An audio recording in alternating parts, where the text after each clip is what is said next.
번째로 살펴볼 종목은 화제의 종목이죠. 상지건설 되겠습니다. 3연상 가고 있고요. 그 천일고속의 바톤을 받아가지고 계속해서 상당히 강력하게 3연성을 만들고 있습니다. 근데 재밌죠? 거래량이 별로 없어요. 오늘 거래량이요 48만 주인가 정도밖에 안 됩니다. 자, 상지건설 어제도 제가 다른 일성건설이나 동신건설 설명하면서 말씀드렸지만 모양이 재밌어요. 쭉 떨어졌죠. 여기까지 바닥으로 떨어졌습니다. 거의 몇 퍼센트 떨어졌나 한번 봅시다. 저도 지금 재보지는 않았는데 최근에 떨어졌던 한 번의 사이클만 보시죠. 93.7%. 그러니까 약 얼마가 떨어졌어요? 7% 남고 다 떨어졌습니다. 또 어떻게 그렇다가 무슨 일이 일어나냐면요, 16배 오릅니다. 여기서 갑자기 무슨 테마? 정치 테마주로. 정치 테마주 16배가 더 오릅니다. 며칠 동안 올랐어요. 그게 어떻게 올랐는지 한번 보시면요, 나중에 일본 보실 때 같이 보실 건데 어떻게 올랐느냐 보면요, 6연상 하고요, 그 다음에 거래 정지 당했다가 다시 5연상 합니다. 미친 상승률이었죠. 그러니까 이게 불과 한 2주 만에 벌어진 일이에요. 2주 만에 무슨 일이 벌어졌냐면, 하나에 97% 하락했던 주식이 16배 상승하면서 뭐예요? 예전에 있었던 고점을 회복하고 다시 속절없이 떨어집니다. 속절없이 어디까지 떨어지냐? 한참 제법 많이 떨어지죠. 어디까지 얼마나 떨어졌는지 한번 봅시다. 이렇게 떨어집니다. 얼마요? 또 89%. 미친 거죠, 한마디로. 93% 떨어졌다가 다시 제자리 회복했다가 다시 88% 떨어졌다. 정확하게 여기 잘 보시게 되면요, 여기 좀 늘려서 보시게 되면 정확하게 쌍봉을 만들고 딱 떨어집니다. 요게 주간 쌍봉이니까 일봉 보시면 좀 더 확실해요. 그렇게 쌍봉 만들고 바로 바닥을 갑니다. 그랬다가 다시 느닷없이 3연상. 정말 알 수가 없네요. 근데 그것도 뉴스가 하나 나왔어요. 차관이 새로 취임했다. 이 뉴스를 가지고 갑니다. 참 되게 신기한 일이기도 하고 그렇긴 합니다. 어쨌든 주봉에서는 그림 두 개를 그렸습니다만 지금 위치는 지금 현재 바닥에 6,000원 바닥이었죠. 5,700원 정도 바닥이었는데 지금 12,000원까지 딱 2배 와 있습니다. 그죠? 지금 딱 2배 와 있어요. 이거 여기까지 올라가면서 먹을 거 많겠다라고 생각하실 수 있겠지만 언제 떨어질지 몰라요. 그게 좀 불안한 점이죠. 그걸 만약에 예측할 수 있다 그러면 이게 내일 모레는 확실히 떨어질 거야, 혹은 앞으로 한 2연상 더 가다가 떨어질 거야라는 걸 확실히 안다면, 그걸 예측할 수 있다라고 하면 그게 시장에서 어떤 정도 흐름에 따라서 예측이 되는 일이라고 하면 들어가도 되겠죠. 근데 이거는 언제 떨어져도 이상하지 않습니다. 왜요? 상지건설이 그런 회사예요. 상지건설은 원래 고급 빌라를 짓기로 유명한, 청담동이나 논현동 쪽에 고급 빌라를 짓기로 유명한 업체였어요. 중소건설 업체지만 나름대로 브랜드도 있고, 좀 강남시 좀 사신다는 분들은 상지건설에서 지은 어떤 빌라나 혹은 이런 데 들어가서 사신다, 이런 이야기들이 있었죠.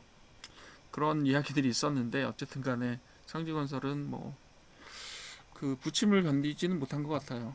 새로 인수가 됐는데 좀 안 좋은 쪽에 인수가 됩니다.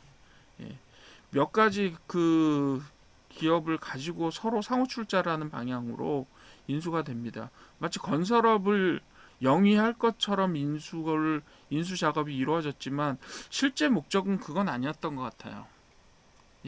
지금까지 그 그룹이라고 말할 수도 없는 게, 서로 이제 지금 상지건설은 어디가 대주주냐면 중앙첨단 소재라고 하는 회사가 대주주입니다.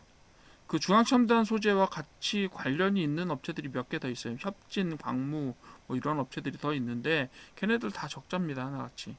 그러니까 재무적인 어떤 출자와 그 어떤 서로의 그런 출자와 매자님 방식의 어떤 자금 조달과 이런 것들이 묶여서 실제 기업이 실제로 수익 활동을 하는 게 아니라 어떤 재무적인 활동을 통해서 서로 좀 이상한 짓들을 하는, 주가를 끌어올린다든가 이런 이상한 짓들을 해서 돈을 챙기는 이상한 기업 집단의 대표적인 모습이 이 상지건설이 포함되어 있는 그 집단들이에요. 네. 여러분들이 기억을 좀 해두셨으면 좋겠어요. 그 관련된 회사들이요. 네. 관련된 회사들 중에 상장한 회사들이요. 몇 개 있습니다. 대표적인 게 지금 보신 중앙첨단소재라는 회사. 중앙첨단소재가 실제로 지금의 소재와 관련된 이름을 가진 지도 얼마 안 됐어요. 상지건설이야뭐 워낙 계속해서 그 건설업을 계속 해왔었기는 했습니다만, 어쨌든 간에 다른 회사들도 마찬가지예요. 협진이나 광무 같은 회사들도 정체가 참 이상해요.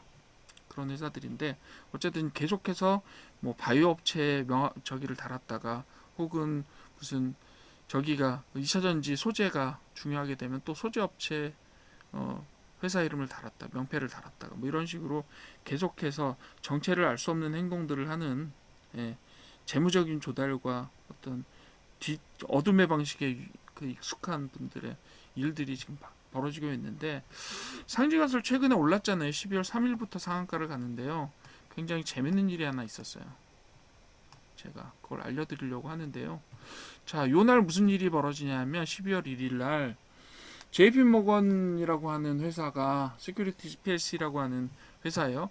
이 회사가 2월 28일 날 5% 이상 상지건설의 주식을 취득했다라고 공시를 내고, 그 공시가 12월 1일 날 납니다.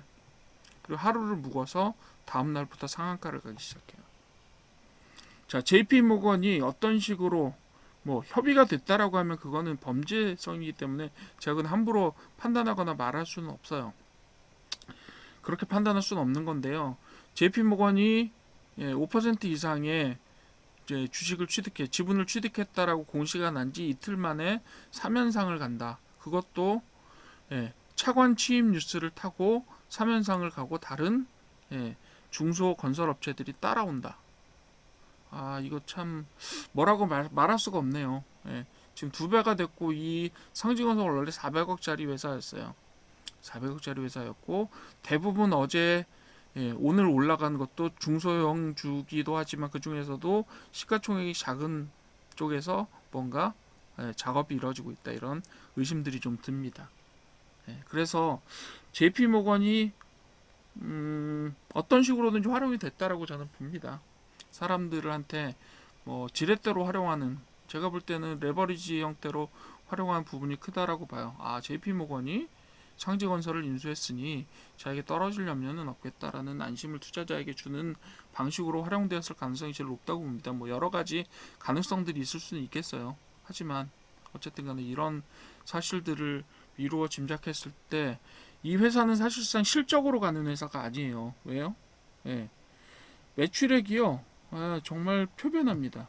말이 안 되게 움직여요. 매출액 자체가. 매출액 자체가 어느 해에는 2023년에는 1,700억으로 갔다가 그 다음에 2024년에 200억으로 줄어듭니다. 그리고 계속해서 300억, 200억, 300억대의 대량의 순손실을 보고를 하게 되죠. 그리고 최근에 뭐 혹시 상지건설 보셨던 분은 아시겠지만, 액면통합, 액면병합에다가 또 감자에다가 뭐 이런 것들을 계속해서 재무적인 상황들을 겉보기에 좋게 보이게 만드는, 겉보기에 좋게 만드는 행동을 계속합니다. 액면병합을 하면 무슨 일이 벌어져요? 주가가 예를 들면 500원짜리 주식이 5,000원짜리가 되는 거잖아요. 그런 형태가 됩니다. 그래서 조금 좋게 보이고요. 감자를 해서 무슨 효과를 올리죠? 예를 들면 이런 회사 같은 경우는요,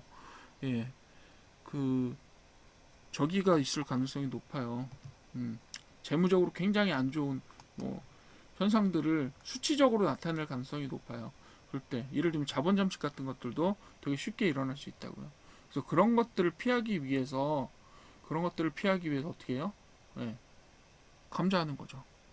이런 행동들을 하고 시비 발행도 이 회사 저 회사를 통해서 돌려가고 뭐 이런 식으로 되게 복잡한 어떤 수단들을 써서 회사를 좀 좋게 보이게 만들고 나서 16배를 끌어올립니다. 정치 테마를 만들어서.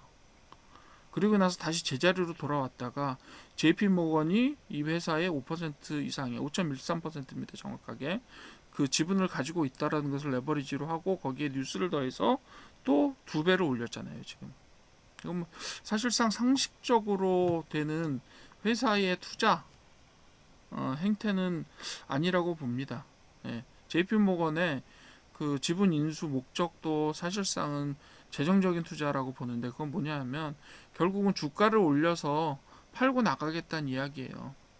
그러니까 JP 모건 같은 경우는 수익 실현에 대한 전망이 보이게 되면 언제든지 떠날 수 있는 투자자라는 이야기죠. 사실상 모든 투자자와 재무적인 투자자와 궤를 갖춰야 돼 그 크기가 좀 클 뿐이에요. 그런 형태입니다. 그러니까 어느 순간 어떻게 수익 실현이 어떻게 된다라는 전망들이 보이기 시작하면 아마 순간적으로 거래량이 발생하면서 가격이 빠질 수 있는 그런 분위기가 형성이 될 겁니다. 그렇게 보시면 돼요. 왜냐하면 과거에 그런 일들이 있었으니까. 그렇습니다. 그런 형태로 한번 봐주시고 상지건설은 그래서 어느 시점에 어떻게 빠지게 될지를 가늠이 안 되기 때문에 왜냐하면 이게 시장의 어떤 합리성이나 논리에 따라서 결정되는 게 아니라 어떤 뭐 좀 나쁘게 생각하면요 어떤 의지에 따라서 이루어지는 부분들이 없지 않을 것 같아요. 그렇기 때문에 여러분들은 조금 조심을 하셔라. 조심을 하셔라. 이게 상한가를 가고 이런 모습들을 보여주지만 아직까지 상한가를 밀어 올리는 이 거래량이 있어야 되는데요. 거래량이 지금 48만 주예요. 48만 주 거래량 가지고 상한가를 3번 갈 수 있다. 이건 뭔가 좀 이상하죠. 그런 이상한 점들을 좀 봐주시고 이거 가네 이렇게 3연상 가네 이렇게 보시면서 혹시라도 여기에 기대서 들어가서 뭔가 먹을 게 있을까라고 생각하실 수 있어요. 생각하실 수 있는데 그래도 그 시점들을 짐작하시기가 좀 어려울 거예요. 그런 부분들에 있어서는 많은 주의가 필요합니다. 상지건설에 대해서 걱정만 제가 했습니다만 어쨌든 석연치 않아서 그렇게 말씀드린 거예요. 실제로 목표는 다른 데 있을 수도 있다. 그렇게 좀 봐주시면 이해해 주시면 될 것 같습니다.